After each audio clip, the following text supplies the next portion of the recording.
She was sitting, half naked, astride a chair in front of the dressing table, gazing across the back of the chair into the triple mirror. Her bare arms were folded along the tall back of the chair, and her chin was resting on her arms. Her spine was arched, and there was arrogance in the set of her head and shoulders. The black string of her brassiere across the naked back, the tight black lace pants, and the splay of her legs whipped at Bond's senses. The girl raised her eyes from looking at her face, and inspected him in the mirror, briefly and coolly. "I guess you're the new help."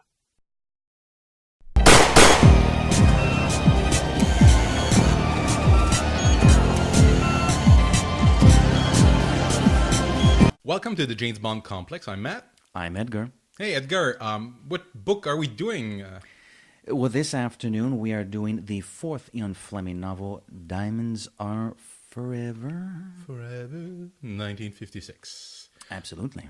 So I guess I'll start with my resume. I try to be as concise and make it as simple as possible, so I might be skipping a few beats, but we'll discuss the book as we go along, and if people have more questions, there's always Wikipedia, and we can read the damn book also. That's true, because we do spoil the hell out of these we're going to spoil books. It's one of those things where I don't think any of the listeners care that we spoil the films. If they're listening to the show, I'm pretty sure they've seen the movies. But when it comes to the books, obviously, spoilers, in all caps. Yeah, we're going to spoil this thing rotten. It's 1956. The English diamond trade has been losing £2 million worth of diamonds in the last few years. James Bond is sent to investigate the smuggling operation.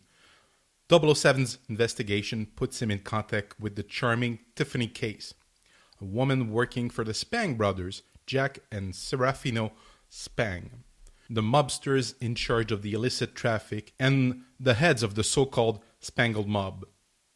Bond travels across America, encounters his old ally, Felix Leiter, in Saratoga, and then finally ends up in Las Vegas, where he's beaten to a pulp, chased across the desert by Serafino Spang. But thanks to the help of Tiffany, Bond kills Serafino and learns that the second brother, Jack, is at the other end of the smuggling pipeline under a series of multiple aliases. Surviving a final assassination attempt on their lives from gay hitman Winton Kidd, 007 heads to South Africa and closes the diamond smuggling operation by killing the last Spang brother, Jack. And thus ends Diamonds Are Forever, 1956. Thank you very much. I remember our very first episode, our Phantom Menace, if you will, which was recorded a few months ago at this point. Yes. Oh, and we should mention also, now I'm thinking, this is the first episode that's being produced after the podcast is launched. So hopefully this sounds much better than the previous. Hopefully, and now there's a bit of a sense of official history, because we tend to record about once a month. We usually, you can't take a month off because you have to read the book and watch the movie and this and that, but so to speak, we take about a month off, and then we do 3 back-to-back episodes. This is the first time, in fact, where there is actual material out there. We've received a little bit of feedback. Greatly appreciated, by the way. Thank you very much to the listeners. So it's kind of fun. It feels like we've actually found our wings right now. We're no longer saying, visit the website, email us when nothing is out there. Now we're actually recording and stuff is out there. So that's a lot of fun. Going back to our maiden episode where we introduced our love for Bond and explained it and where we're coming from, I remember I don't remember what I said, but I seem to recall you saying you were not, and maybe you're still not, the biggest Diamonds Are Forever novel fan. Does that still hold true?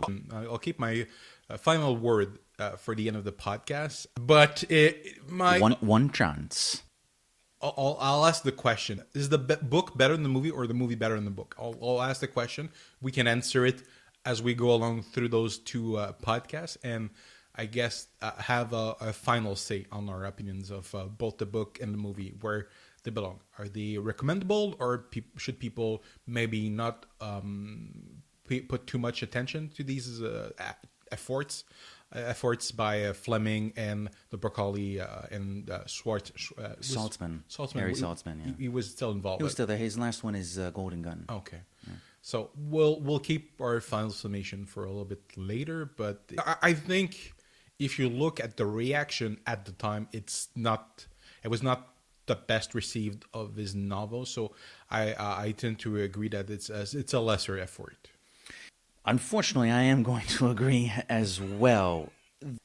This is the fourth book we're reading for this podcast. It's been great so far. I'm not saying I didn't enjoy myself this past week, because I tend to read these things kind of last minute. I usually, on the day we're recording, I finish the book like 2 or 3 days earlier.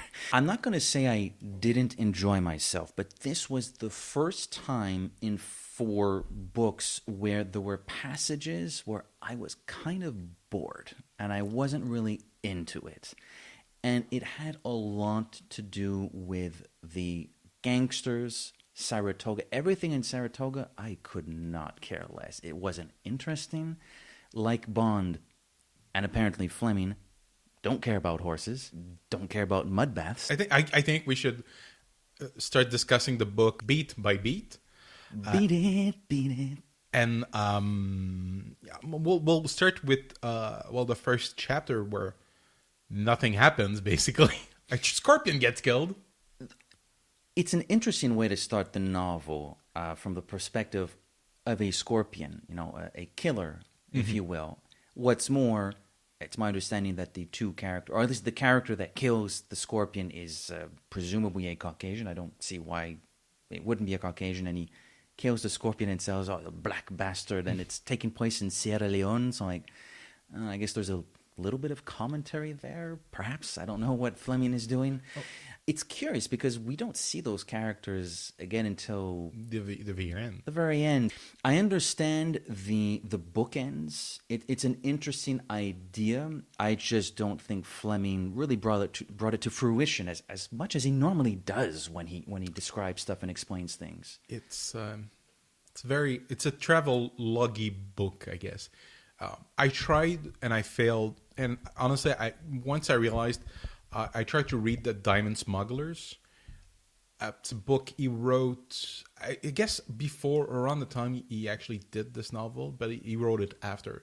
There was some confusion on my part. I thought it's a book that he wrote before Diamonds Are Forever and then used the research material for Diamonds Are Forever. Apparently, it's probably more the other way around. But he was certainly fascinated with the diamond smuggling operations happening at the time. I'm looking at my copy of James Bond, The Man and His Word. Just before you arrived, I flipped through pages. I think Diamond Smugglers is 57. Yes, it is. And this is 56, yes. So yeah, it would have been, yeah. I was mistaken. I bought it on Kindle, so I didn't pay much. But as soon as I realized, it came out the year after, so I stopped reading. I was like, it's not... No, but it's... Who cares? It's not... It didn't influence... this book. That book is probably more influenced by Diamonds Are Forever, so I didn't use it for research material when I realized that. I was like, you know what, I'm going to concentrate my research and my investigation elsewhere. Than Lord knows I'm not going to help you with the research. Yeah, I know. So that's been established quite clearly right now.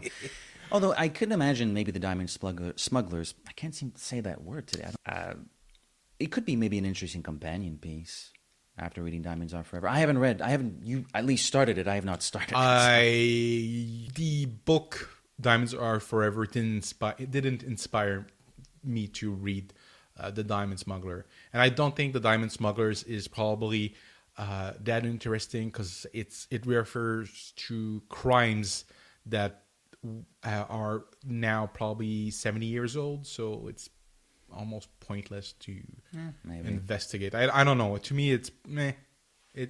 The world has changed since then, so it's true.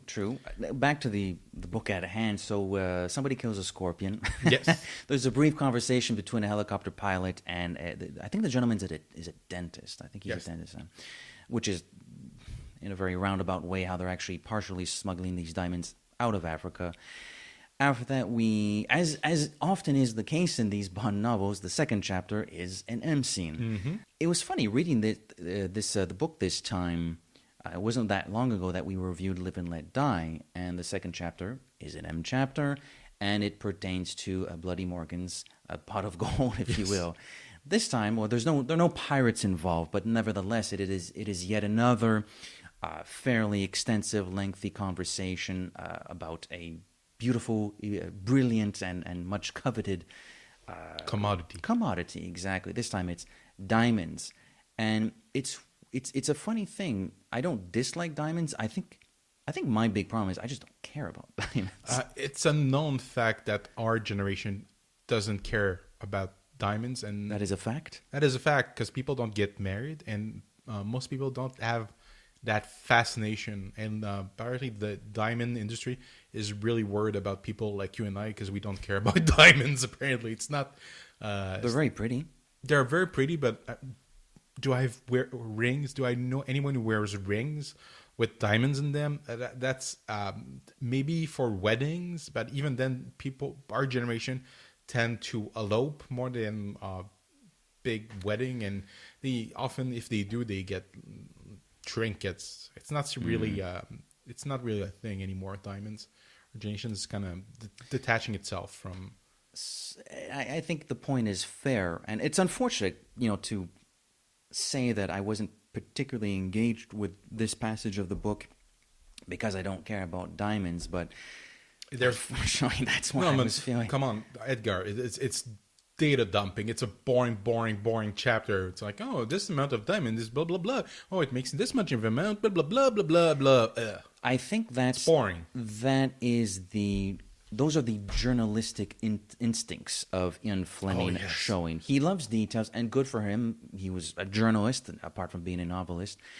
So he obviously likes details. He likes collecting facts. He was a very curious man. He was very curious about the world, be it commodities or cultures or languages and what have you. So I can appreciate the fact that that's shining through in the chapter. But like you said, it is kind of boring. As someone who loves doing the research and kind of reverse engineer the book, see where he takes his inspiration, sometimes it's boring. I did not hate the Saratoga part as much as you did. I actually liked some parts. We'll get there when we get there, but that's actually something I noticed about the book itself. There's a lot of it's very travelogue-y. It's very I'm like, oh, this place actually exists still to this day. Oh, I can actually go to that restaurant. Oh, that's nice.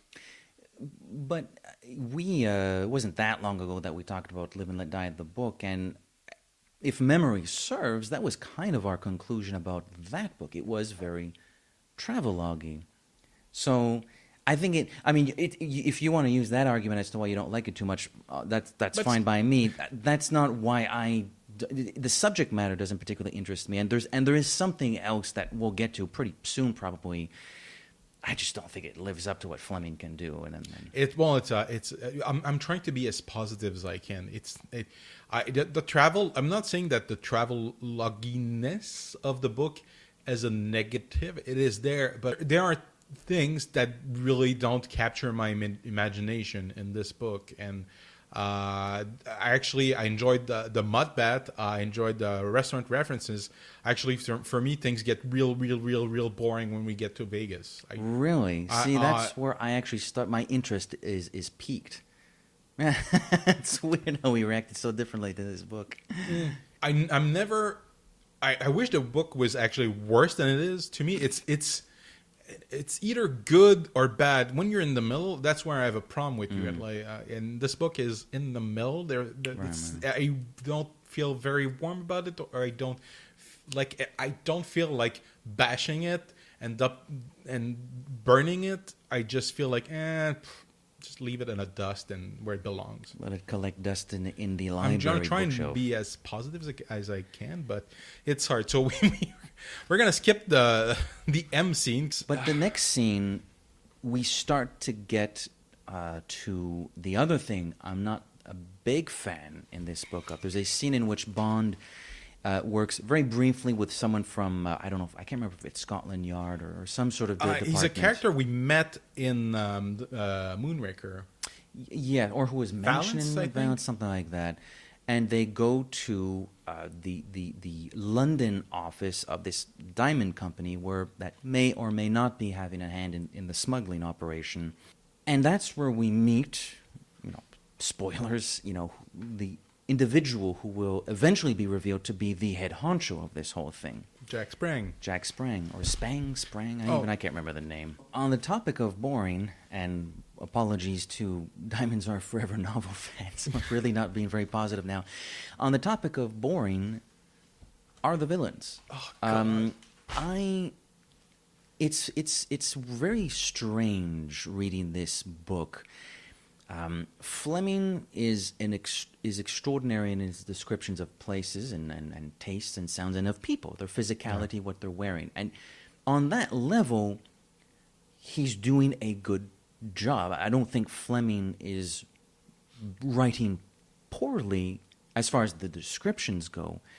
What didn't inspire me were the villains. I think Fleming probably watched some movies, did his research, as he is wont to do, hats off to him, and maybe realized, oh, wow, the gangsters from the movies, in the United States, obviously, wow, they are kind of like that in real life. Maybe that was the conclusion he drew. So he creates this cast of characters, some names which will actually come back in other forms in the movie that we'll talk about soon. He creates this cast of characters. They all have funny names. They're all very, very Italiano-American gangstery. And I just couldn't really buy into this world.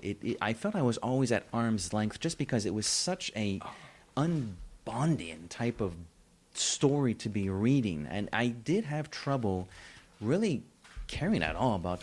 caring's not the right word because they're the bad guys. You're not supposed to care about them, but I wasn't invested in what they wanted to do. They're not scary. They're very, very boring villains. But doing my research, there's a lot. If it's not, it's a big coincidence. There's a movie that came out a few years ago with Tom Hardy called Legend. It's about two gangster brothers in London. Twins, right? Twins. That book was written by the same gentleman who wrote the James Bond autobiography, and the I don't remember the title, but Ian Fleming biography. And these two gangsters really, they remind me both of Winton Kid and Serafino and Jack Spang. So I don't know. It could be pure coincidence because from the information I got, they were more... I don't know if Fleming... Because that book was written probably in 1955. I don't know how big these gangsters were, but it's possible. I was trying to find links, but it's just the notion that the guy who wrote the Fleming biography wrote a novel about these guys, and they have a lot of things in common. One of the two brothers was actually gay and very daft and very violent, a real psychopath. So he reminded me of Serafino Spang, and also a little bit of Winton Kid in that character. I tried to watch the movie. I tried to watch the documentary, but honestly, Tom Hardy and his funny voices, eventually they start bugging me. I have trouble getting interested or finding these villains interesting. Even Wint and Kid, who we'll talk about a lot when we do the movie. At least I think we'll be talking about them a lot. Like so many villains in this book, they'll show up for a couple chapters, then you'll never hear from them again. And I think, for whatever reason, that didn't hurt the aura that Mr. Big projected in Live and Let Die. I actually think it kind of hurts the aura that the Spang brothers supposedly project in Diamonds Are Forever. I just didn't care about these guys. They're not scary.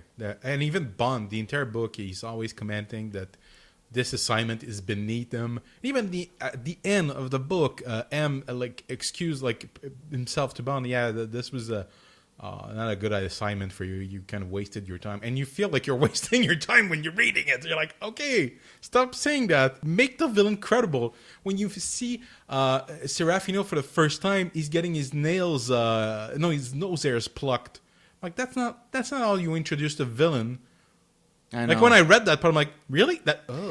I think, again, we don't know what Fleming was thinking. We can only do research or hypothesize, but I feel coming off Le Chiffre, coming off Mr. Big, coming off our favorite, Hugo Drax, I wonder, and this is pure speculation on my part, but I wonder if Fleming was saying to himself, you know what, I've created 3 like really unique, spectacular villains, 2 of which are completely bonkers and are on top of everything.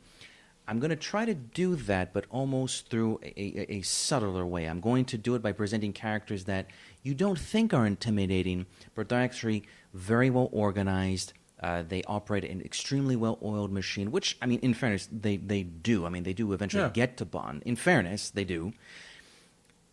Valiant idea, bold idea. I just don't think the end result is very interesting. That's the problem. But I can, if that was Fleming's intent, I can respect the challenge he gave to himself to make villains as evil and vile as Drax and Mr. Big, but make them like these schmuck Italian gangsters. Like, okay, I see what you're trying to do. I don't think you pulled it off as well as you could have. Also, it's you're coming off Moonraker, which is a crazy story with a crazy villain and an insane plot. You get the sure eye from that book, and then you follow that book with a gangster movie. Like it's really, and honestly, at first I'm like, okay, it's kind of like License to Kill, the movie, because he's working his way through the pipeline. He's kind of trying to infiltrate. So I was trying to, okay, it's License to Kill. I'm trying imagining Timothy Dalton, and so I'm like, I'm trying to see as this greedy Bond, but they don't scare me. Like Bond is not impressed, and thereby I'm not. Like he never has this moment. Oh, I was not prepared. No, he's always preparing. Even when he's caught off guard, I'm like, he's planning. Okay, I'm going to do this, blah blah blah blah blah. He has multiple ways out, and he never feels like he's in mortal danger. No, exactly. Except at the very end when he's at Spectreville, of all places, and they finally reveal that they know exactly who he is. There's a brief passage where he's sort of like, oh crap, this might not end well. Yeah, but they also expose themselves, which is... that's true. Why do they don't kill him? I'll never understand. No, well, we went a little bit ahead. Speaking of going in chronological order of the story, we can backtrack because there's something pretty important part of this book which we haven't broached yet, and that's the Bond, the leading lady. Tiffany Case. Tiffany Case. I'm going to be a little bit more positive this time around. I've been thinking long and hard the last few days about Tiffany Case, who she is, her backstory, her description, her interpretation as the novel goes along. And the conclusion I've arrived at is I don't necessarily love her character. I can't make myself say I love her character, but I think she's probably the more intriguing and interesting of the characters because of where she comes from, what her backstory is, and how she reacts. She's not reserved. She has spunk. She has gumption, but she definitely holds back from opening herself to Bond. But there'll be these flashes, these glimpses that suggest she's actually quite nice if she allows herself to be nice. But there's a very particular reason, a rather brutal reason, why she does not allow herself to open up. So again, I thought she was very, very interesting, even though I don't say she's not my favorite. I mean, Helga Brand from Moonraker is still my favorite. But Galibrand, excuse me. So sorry. But I certainly didn't mind her at all. I can understand why Bond, and this is, it's written in the 50s by a dude, so, there's going to be that sort of tint to it, but I can sort of understand where Bond's coming from. Well, she seems actually nice in those 2 seconds where she, looks at me differently, and wow, man, she's had a terrible life. She's sort of blocking herself off. As the dude in the story, I can sort of see why he might be falling for her because he thinks he can rescue her. I understand why that's happening, and that's maybe why I think she's an interesting character. But I've been hogging the mic here. What do you think of Tiffany Case? A similar feeling, but I was trying to move her away in my head, away from the movie version, because she's a complete different character. We'll discuss it on the other episode. Who I was picturing is probably someone closer to Rizzo from Grease or Margot Kidder as Loisin, like those 70s ballsy chicks that that have an attitude. So I that's who I was trying to sort of taint my vision. To be honest, I didn't. She's not my favorite. Still, Galibrand is still on top. She's probably second. Galibrand is on top. So that's how you roll. That's how I roll. She's probably the most modern of the. Because Galibrand, I love her dearly, but she's a trained policewoman. She has training. She knows how to take care of herself. She's not like a solitaire woman that's caught in a bad situation and has to make way. And that's who she is. That's Tiffany Case. She's in a bad situation, and she's able to take care of herself, and she even takes care of Bond, which is something that I think we see a lot more in the movies, and a few times again in the books, is the leading lady, the romantic interest, becoming kind of like a sidekick to James Bond, which it's 1956. That's pretty modern. Like people kind of have a tendency to, and we have also, we're guilty of that. We always say that, oh, Fleming, misogynist, but no, in fairness, he is, but he's also able to write characters that are not in his purview, don't share his point of view, and she is a lot more capable than her cinematic counterpart, and she's a lot more. Not competent, but more she's resourceful. In between. She's resourceful. She's the in between. She's not a Galibrand, but she's not a solitaire. And she's not. She knows how to hustle. A Vesper Lynn. She's not a Vesper Lynn. That's true. You know, she knows how to hustle. She knows how to do her job. She's accepted what she does. She knows what she's doing. She's not an idiot. But at the same time, she's also surrounded by people who would kill her in an instant, you know, if she crosses them. So, and that's where Bond comes in to maybe help her out. So I think that's why I found her interesting. But you seem to desperately want to say something now. Yes. I wrote that excerpt down because I'm still puzzled by it. I'd ask people at work, ask my friends, and I need to ask you because there's a part of the early part of the novel where they go through our papers and information, and our passport details says American citizen, 27, born San Francisco, blonde, blue eyes, height 5'6", profession single woman. Does it mean that sounds like a hooker? That sounds like a prostitute. Like I was puzzled. Well, she did work. No, she never worked as their mother was but it's impossible for that character to be a prostitute. So I don't know what this means.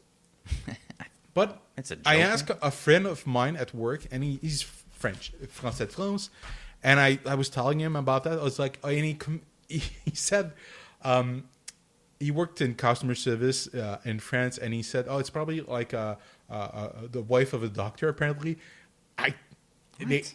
Apparently, when people ask, he had to call a client, and he spoke to his wife, and he asked the client her profession. She said, femme de docteur, doctor's wife. That's not a profession, but apparently, so it's some people. I don't know. I think. On y parle en français, c'est. I don't. I was puzzled by it, but it amused me, but it also perplexed me. Doesn't necessarily answer the question. There's no answer. If somebody can tell me what in 1956 a single woman meant as a profession, please tell me. We're on Facebook, we're on Twitter, we're on Instagram. You want to show us like a 10-second like story video on Instagram? Do it. Go ahead. All means. So no, it's to I guess to close off the conversation on Tiffany Case. I did want to know where Fleming was headed with this character. I did genuinely want to know. Did I find it a little bit odd that near the end of the book, Bond is contemplating the rest of his life with her, given that he was doing that 3 books ago with Vesper Lind?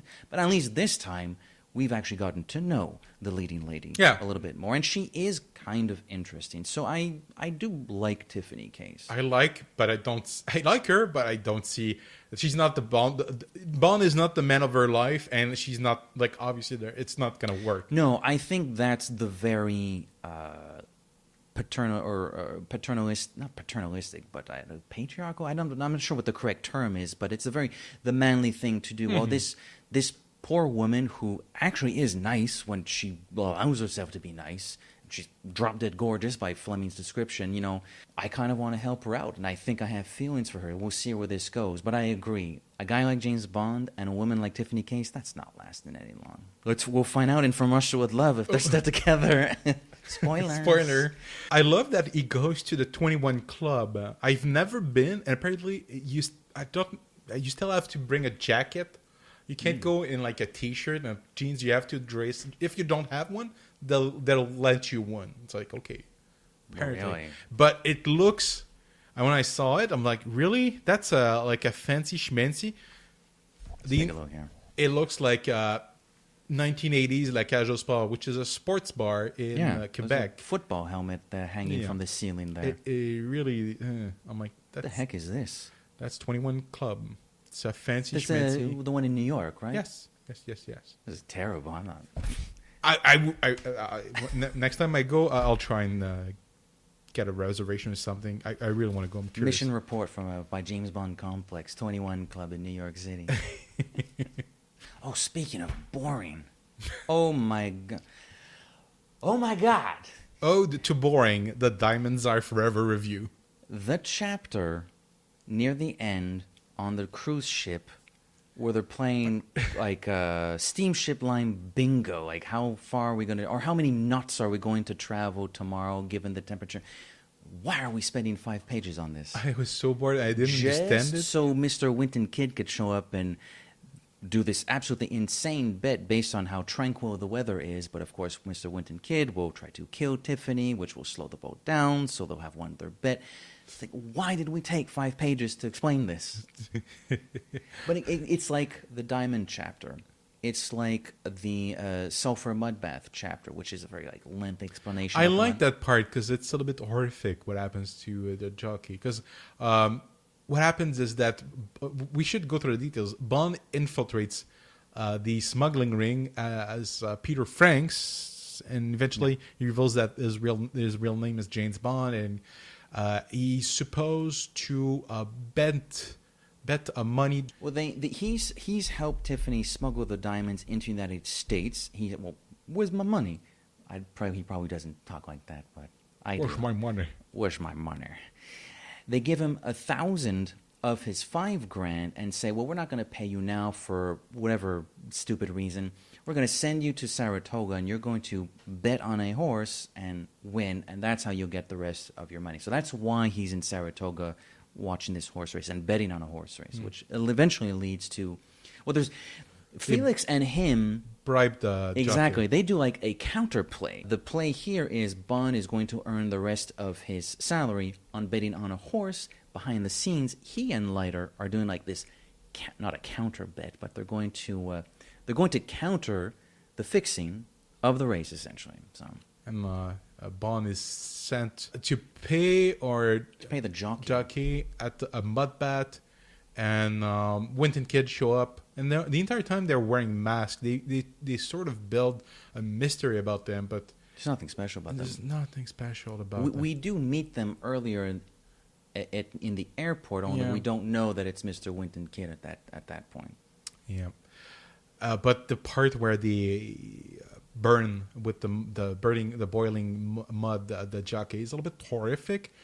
And initially I thought the guy was dead for sure, but no, he's still alive. He's going to be disfigured. But what's up with this Spang? Man, you got to get rid of somebody. Get rid of him.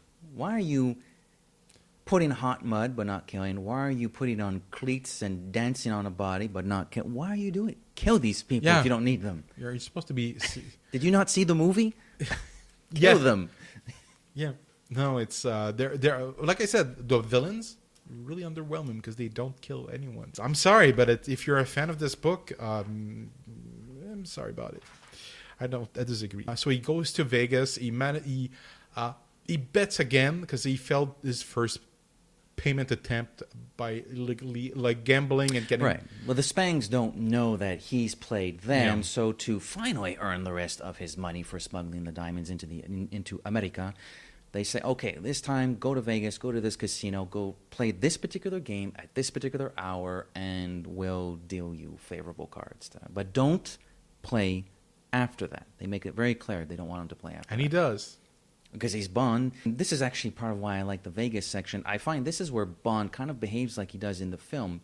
You know, the joke about James Bond in the movies that he's the worst spy ever. He's blowing stuff up. He's telling the villains who he is, but he does that he's a bit of a shit disturber to get things moving faster. And I do like the fact that he does that in the Las Vegas passage. Like, well, if I don't start shaking the tree, no apples and peaches are going to fall out. But so that's I'm gonna late in the chapter in Vegas. At least it's something. Yeah, it's something. At least it's Because something. there's a travelogue part where, this part was, this gangster owned this thing and blah, blah, blah. It's really boring. I'm sorry, but it's... Yeah, he makes a little friend there, Ernie Cuneo or whatever his name is. Like It's based on one of Fleming's friends, apparently. Yeah, actually, again, where the James Bond in his World book was, I did not know that. It was like literally just before you showed up that I was like, oh, that's interesting. That was a real person.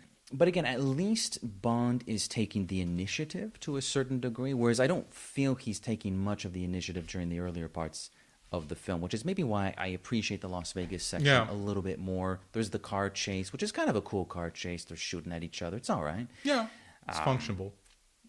And then we finally get to the most interestingly named town, especially Spectreville, which will certainly come into to play in a completely different way some books down the road. In name only, but... In name only. But I also like this passage of the book. I think it's kind of funky. There's even a moment in this passage, I believe it's when they're going to go on his train, where Bond is in awe. Like, this is what it's like to be filthy rich, when you can do things like that. And I like that recognition from Bond as to the power and the aura one can exude when one is extraordinarily wealthy. So I do like that passage of the book. Matthew? The ball is in your camp. You may say no. You don't have to agree with me. Honestly, I'm glad when I was reading it, I was like, oh, I'm glad it's almost over. I don't know. Again, I think the book gets better as it goes along. It never gets great, though, but at least it gets better as it goes along. Valleys with bumps. Well, how would you consider the moment when Bond saves Tiffany from Mr. Winter and Mr. Kidd in the boat? Is that a valley or is that a peak? That's a peak. That is a peak. That's kind of cool. That's cool, actually. That's probably... there's a lot of deviation in that book where you're like, okay, can you just focus on the one thing and stop? It needed some editing and a rewrite, because there's good stuff. They need to improve the villains, Needed more of people. Mr. Winter and Mr. Kidd, and also make them killers, because they like at one point when after the car chase they capture Bond, and I was certain, the way I read it, I interpreted that they killed Ernie. They don't. They don't. I'm like, nobody dies in this book. No, nobody dies except the villain. So it's again, and even everyone's saying, "Oh, it's not worth our time." And at the end of the novel, you agree with them. It was not worth your time. I'm sorry. I think what's important to put into context. Now, this doesn't mean the book should be getting more praise than we've been awarding it. But hear me out. I think it's important to remember that Ian Fleming wrote these every single year in the span of a couple of months. The fact that Casino Royale, Live and Let Die, and Moonraker are as good as they are, you're right, given the speed, the expediency with which he wrote them. Not every one of these. I'm not angry at the book or at Fleming or anyone. It's just like sometimes you have a lot of home runs, and sometimes you just miss the ball. It's not strike out. I would call this. You know what this is? This is a really good hit that's deep in the outfield. The ball bounces. You're not going to stay at first. Go for second. But he's called out at second. It was a good hit. The running was okay, but you're out at second. That's kind of what Diamonds refers. Not a bad hit, and the idea was there, but you're still out. That's a fair assessment. For all you baseball fans out there, this is who I was picturing as Winton Kidd. Oh, who are these jokesters? You don't know them? I figured you might not. Was it like Abbott and Costello? No, that's L'Oreal and Hardy. I don't know them as well as Abbott and Costello. Well, Abbott and Costello are like they're proto Abbott and Costello. It's like the fat guy, kind of like you and me, the fat guy and the tiny guy. I go to the gym a couple times a week. Don't call me tiny. Oh, you okay? Well, I'm taller than you. I loved. I kind of like the chase with the train chase. I was hoping we were going to talk about that. Why do you like it? Reminds me of Back to the Future 3. I'm going to be honest. Part 3? Yeah, with the train and choo-choo. I haven't seen that one in a while. It's my least favorite of the 3. I saw all 3 of them in theater 2 years ago for the 30th anniversary. And when you watch them in theater, all 3 of them back to back to back, you really see the dip between part 1 and 2 and 3. That's how I remember them anyway. It's really like, to me, they're all the same quality. And it's only when I saw them in theater, not having a break in between them and just bang, bang, bang, I'm like, wow. The second and third one are really not that good compared to the first one. This train sequence, or this train chase sequence, I should say, I want to make sure if I really understood what goes on here. So Bond and Tiffany flee in one train cart. Shortly thereafter, it is Serafimo Spang and his boys. They give chase in their own locomotive. And Tiffany explains to Bond that there is a branch track. It's good. The track is going to branch off, and it obviously ends, in the dust, amongst the rubble. Bond says, I got a better idea. Let's make Serafimo go on the branch track.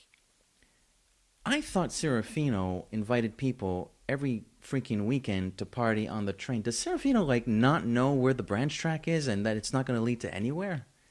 And that his train is going to crash if he goes on the branch track? Well, it's night. He doesn't see it, and he's chasing, and he's going full speed ahead with the train. So even... And he is shot. And he's shot. Yeah. I mean, he wouldn't be able to brake. So I guess not. They sabotage. Well, they changed. So I do understand I don't know much about trains. So I was wrestling a little bit with this passage. I think I know what they're doing, but I'm not completely sure. So I read that is what they're doing. Yes. They're tricking the guy who owns this track to go onto the branch track, and the train crashes. He doesn't see it. Right. He doesn't have the time to react. And even if he did... it's like a boat. You're not going to brake on a dime. So I understand. Okay, fair enough. You would have. Yeah. So that's actually a decent trap for something that's improvised, because their initial goal, I think, is to reach the next town over. Las Vegas? Yeah, it's Rift or Rhyolite. Yeah, they're 50 miles off Rhyolite, and that's where they're trying to reach. That's what they're trying to reach. But thank God Felix shows up the next morning. Thank God. Yes. Shows up at complete random. I got a call from somebody, whatever. Here I am. Hi, guys. I'm going to take you to the boat. There's a lot of this. The car ride from Manhattan to Saratoga is another one of those passages. Unfortunately, another one where I'm just like, I don't really care about any of this. Where he talks about this car, this doodle-lack. Well, no, that's okay. It's more. I'm thinking more to the passage where he gives Bond something to read. This sports writer who describes Saratoga and what happens in August, and he just keeps on rattling off these names of people that show up and people that have made not the town grow, because it's a tiny little hick town, but in the month of August, it's a really big, important place to be if you're a gangster, or if you're a multimillionaire. And I just didn't feel as though this was at least in the novel, we'll get to the film in a moment, but in the novel, I just didn't feel like I was reading a proper Bond film, which sounds like a really petty complaint to make, because you do want Fleming to switch it up every now and then. But he did in the previous movie. Bond didn't globetrot. He stayed in England, and the leading lady was so kick-ass and so hot and so cool that he did. And there were multiple passages in Moonraker that was from Galibrand's perspective. And that happened more than once for extensive periods of time. So he did switch it up. So I have no problem when he switches it up. I want him to switch it up sometimes. I just think switching it up to make it Italian gangster mobsters with diamond smugglers and mud baths. It's like, this is not the kind of switch up that interests me. You know, it's an experiment that he's going to try again, if my memory serves right, with Goldfinger, but the villain is better in Goldfinger. Even I remember that, because he technically Goldfinger is not a spy, he's not a SMERSH agent, he's just a criminal, but he's more charismatic and his henchman and kills people. Goldfinger, we don't have that many books to go until Goldfinger. 2-3 books. 2 books. I'm actually super anxious to read Goldfinger again. That is another one I have not read in a long time, and many plot details of the book have completely escaped me. I don't remember much of Goldfinger, the book. I'm very excited, but it's the one that inspired, the gold standard of the film. Yeah. So I'm actually really excited to read that one again. Hopefully you're not disappointed. We shall see in a couple of months, I guess. And they take the Queen Elizabeth, which ironically, the cinematic James Bond also visits in The Man with the Golden Gun.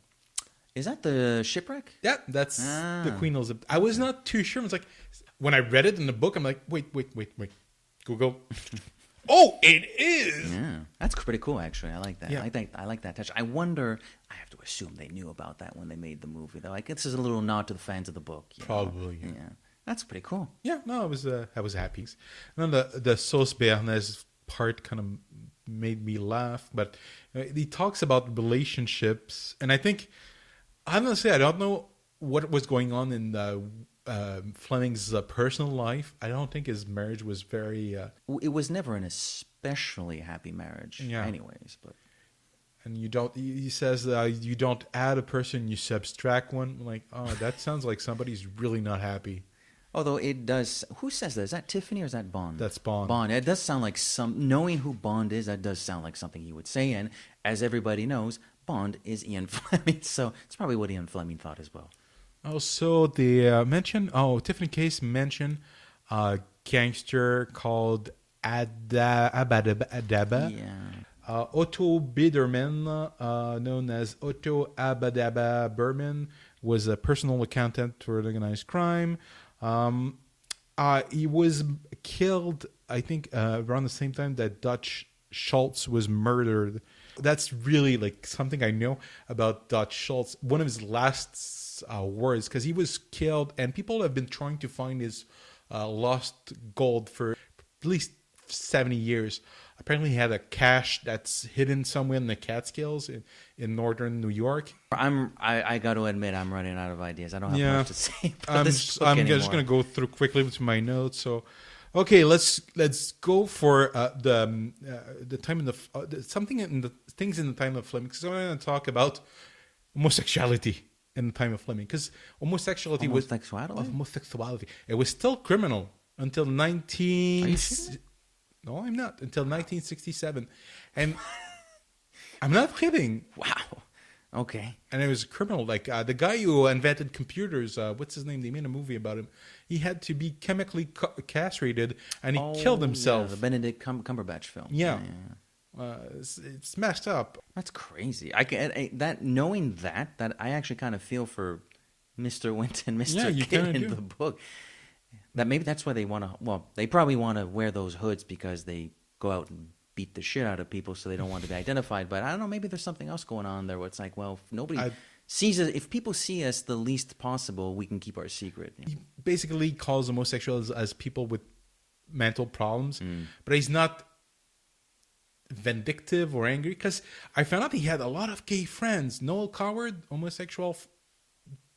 Gladly living out a life as a homosexual, was neighbors with Fleming in Jamaica. Thank you.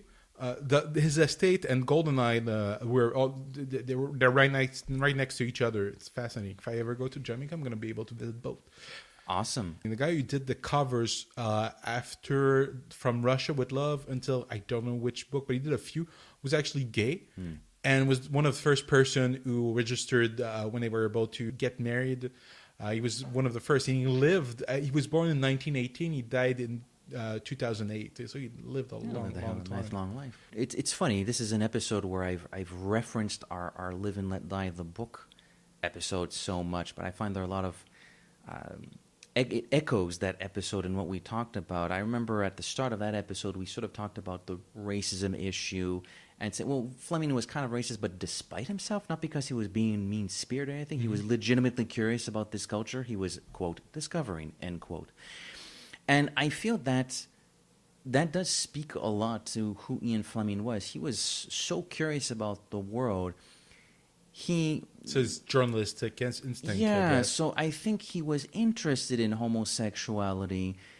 In the back of his mind, probably still thought it was a little bit weird, but not to the extent that he was going to disparage homosexuals overtly to that extent. So there's always that curious balancing act that Fleming does, right?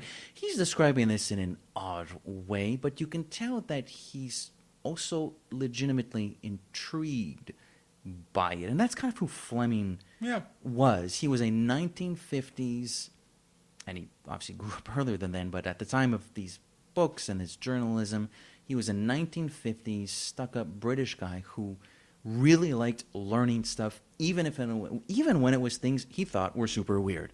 But he still liked learning about them. Well, he was, there's a part in Casino Royale, the movie, where you see the body exhibit. To me, that's why it felt Fleming-esque, because it's something weird that would have surely captured his imagination, because it's kind of weird, kind of like on the edge of what's acceptable, because it's dead people. It would have, I'm pretty sure he would have written it in a Bond book had he lived until his very, very old age. Wouldn't be surprising. So, I applaud, yes, the descriptions and the way he utilizes those cultures and characters is odd to read. It comes across maybe a little bit questionable when you're reading these in 2018.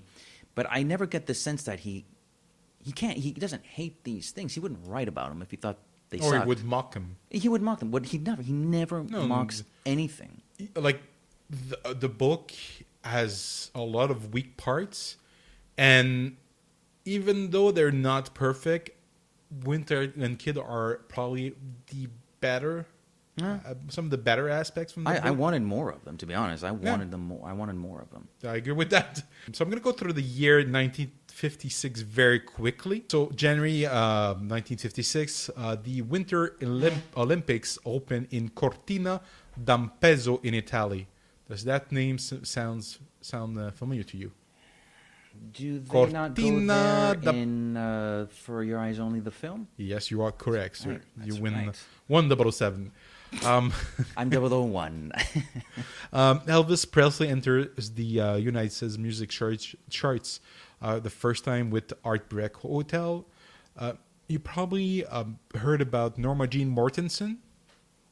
Is that what Viggo Mortensen's mother? No, that's she legally changed her name to Marilyn Monroe, January 1956. Oh, good grief! Really? Yep. Our dear Marilyn. Good for her.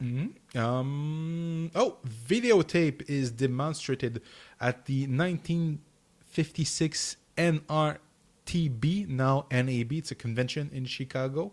A demonstration of videotape format known as 2 inches quadruplex. Did they film, record, and then play it back? Well, I guess that was like, oh, look at this technology we're going to have in the future. Kind of like they did touch Remember screens. that conversation we've been having 2 minutes ago? I'm going to show it back to you right now. Oh, my goodness. Oh, maybe. I mean, hey, we're in the 50s. That must have been pretty awesome, actually. Oh, this is fascinating because it comes up in Bond novel. And on April 1956, British diver Lionel Crabb, working for MI6, dives in Portsmouth Harbor to investigate a visiting Soviet cruiser and vanishes. Does that sound familiar to you if you think about James Bond? Probably Stromberg's plot in The Spy Who Loved Me? No, actually, it's Thunderball.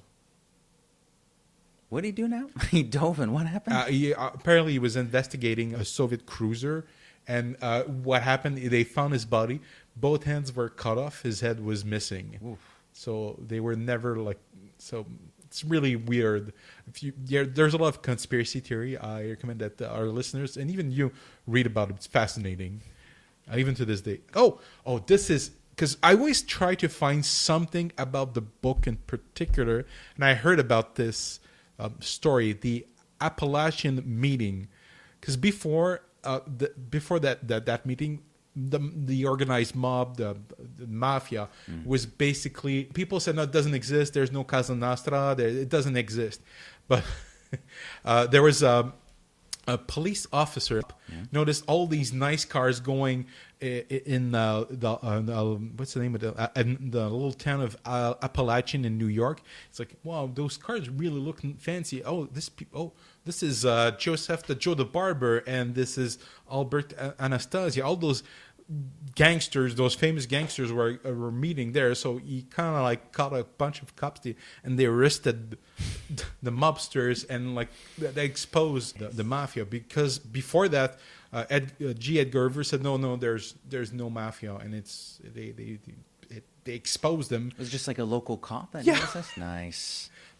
I'm probably paraphrasing, but it's fascinating. People. It's pretty awesome.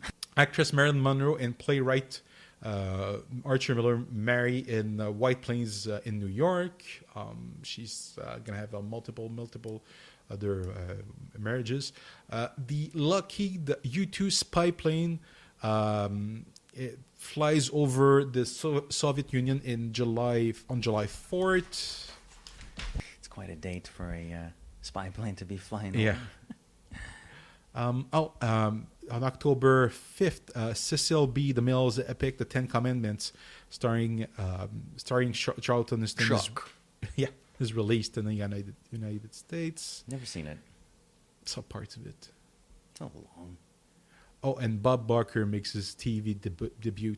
Whoa. On I knew he would. I knew he had been doing that for a while. Yeah, but Truth or Consequences, December 31st. Now, I don't have that many technically Bond actors. I have a few. Mel Gibson, born on January 3rd, 1956. He was rumored to be a Bond at one point in the 1980s. Probably the 80s, yeah. When he I was wrote him. hot stuff. And Mimi Rogers was born on January 27th. I wrote her in because she was technically in a spoof of James Bond. She's the mother of Vanessa Kensington in Austin Powers. I haven't watched those in a while, so. And I put Tom Hanks because apparently he's a big James Bond fan. Tom Hanks would be a James Bond fan. I like Tom Hanks. He's a good guy. He would be good as a villain. He would be good. Yeah. Yeah, switch things up a little bit. Stop playing America's favorite personality. Be a bad guy for once. But no, but that's the thing. That would be kind of like Harrison Ford playing the villain in What Lies Beneath. You don't expect it, and because he's always playing nice guys, good guys, and suddenly he plays this nice guys. Well, until then he was always like a hero, but now it's a little bit more scuzzy. But Carrie Fisher, also born. Speaking of Harrison Ford, born on October 21st, 1956. So now we're at the leftovers. Such enthusiasm. Well, honestly, Ernie Corneo, I found him kind of charming. I would actually say he would be a funny sidekick. Well, I mean, Tiffany Case kind of fulfills that role in the film, I find. Yeah, I know. Blow your pants up and stuff like that. Yeah, but for another movie, whether or not it could take place in another city, but he's just the taxi driver secretly in cahoots with either the CIA or the FBI. It discovers a taxi driver, and it's really this blabbermouth always talking, hey, Bond, blah, blah, blah. This is the type of character. They could have made the taxi driver and Live and Let Die that guy. Yeah. Hey, Jim. Hey, Jim. Well, none of the Spang brothers make it into the film. Although they're gangsters in the movie, the Spang brothers apparently don't. They are. Yeah, apparently in Goldfinger, there's a character called Jack Strap. What? I didn't know that. Yeah, didn't you see the organigram of the Spangle Mob I sent you? I recall quite distinctively, for that matter. I recall saying I would take a look at it after reading the book. Of course, I didn't. Don't worry, I printed it. I'm sure you did. The mudbat. I actually like the mudbat sequence, but it's in the movie in a bizarre Kinda. Frankenstein mutant way. Oh, we'll get to that. I have a few things about that. And yeah, so I have my schematics of the Spangle Mob, because it's apparently they show up again.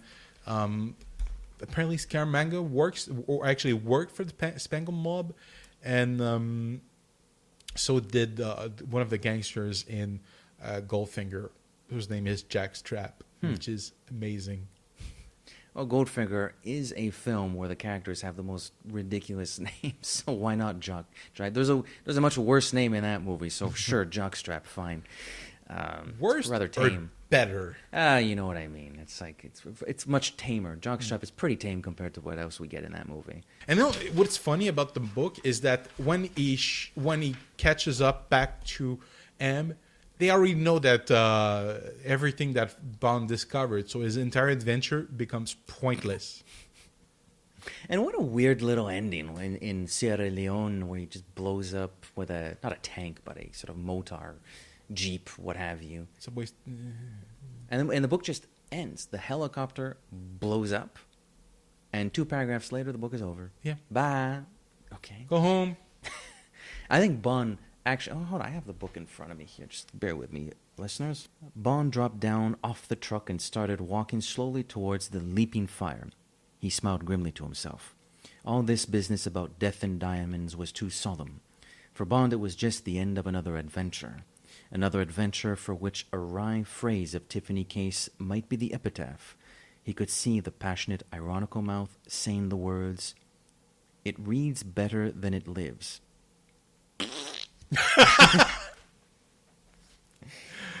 All right. Whatevs. All right. So, final summation. Not Fleming's best work. Remains to be seen if this remains. Out of the 4, it's at the bottom. Will it remain at the bottom? We got a lot of books left to go through, but right now it's at the bottom. Yeah. I don't hate it. I like the Vegas and Specterville section. You seem to like the Saratoga, New York section. We shared quite a few criticisms about this, but Tiffany Case, not too bad. The climax, not too bad, and Mr. Wint and Mr. Kidd, not too bad either. No, yeah. It's not too bad, but at the same time, I don't have any strong feelings. When you're not feeling passionate or dispassionate, I wish I hated. There's movies that I hated with a passion, books that I found insulting and couldn't finish, or I wish I had this vitriol for this book, but I don't. It's just like, I don't feel very strongly about it. But if you ask me, should I read it? I'm gonna say no. Skip it. It's not that important. If you're a big James Bond fan, you've obviously read it before. Whether or not you share the same opinion as we do, it's I don't want to take the pleasure that you have from this book, whatever it may be. I don't want to argue with you either. That's how I feel. I can't. You can't argument with feelings. If I'm to recommend some Fleming Bond stories, this won't be at the top of the list. There's easily 5 or 6 that I will comfortably suggest before this one. If you die hard and you're really trying to get through all of them, then you will inevitably read Diamonds Are Forever. But if you're not prickly about reading them in order, you could save this one for a rainy day. Yeah, a rainy day. Once you've gotten through your From Russia with Loves and your Goldfingers and your Live and Let Dies and your Moonrakers and your Casino Royales and some short stories, and you haven't read Diamonds Are Forever, okay, fine, you can read Diamonds Are Forever, but you don't need to start with this one. So my question is for our next episode: is the book better than the movie, or the movie better than the book? So we'll put that for the end of the next episode. For now, please, Edgar, tell us where people can find us. It's quite an extraordinary thing, Matthew. The listeners and the fans can find us in so many wonderful places, such as Twitter. We have a Twitter account at the Bond Complex, not .com, just at the Bond Complex, pardon me. We have our Facebook page. We have a website, which is www.thejamesbondcomplex.com. We have an Instagram account. Just search us at James Bond Complex on Instagram. I guess technically we're at anchor.com, but you don't... Yeah, if you can subscribe to us on iTunes. That's probably a little bit more important. Subscribe through iTunes. If you're feeling generous. You may provide a review and a star rating. And if you're feeling particularly generous, we won't complain if you offer a 5-star review. We would be quite pleased with that. I would like that very much. Thank you. We're also online individually. I'm at on Twitter, at double O Pop, so the word double_OH_pop. Matthew? Matt Auclair. That simple. Maybe I should have thought of something more simple. I'm always like explaining what my Twitter handle is. Much like James Bond, who always returns, the James Bond complex will return in Diamonds Are Forever, the film, 1971. Merci et à la prochaine. Bonsoir.